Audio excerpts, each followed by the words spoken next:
நீதிமன்ற வளாகங்களில் அசைவ உணவகங்கள் திறக்க அனுமதிக்க கோரி உயர்நீதிமன்ற வளாகத்தில் சிக்கன் பிரியாணியை விற்பனை செய்து வழக்கறிஞர்கள் போராட்டத்தில் ஈடுபட்டனர்.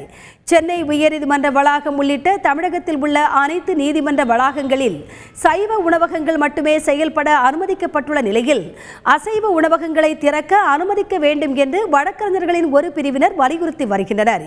சென்னை உயர்நீதிமன்ற வளாகத்தில் உள்ள அம்பேத்கர் சிலை முன்பாக போராட்ட ஒருங்கிணைப்பாளர் ரத்தினம் தலைமையில் கூடிய வழக்கறிஞர்கள் சிக்கன் பிரியாணி விற்பனை செய்தும் சாப்பிட்டும் நூதன போராட்டத்தில் ஈடுபட்டனர். தமிழகத்தில் வழக்கு மன்ற வளாகத்தில் இருக்கிற உணவகங்களில் முட்டை கூட இல்லை, அசைவ உணவே இருக்கக்கூடாதுன்னு சொல்லி காலங்காலமாக நீடிச்சிட்டு இருக்குது. ஏன் இந்த மாதிரியான ஒரு குறும்புத்தனம் நீடிக்குதுன்னு எனக்கு புரியல.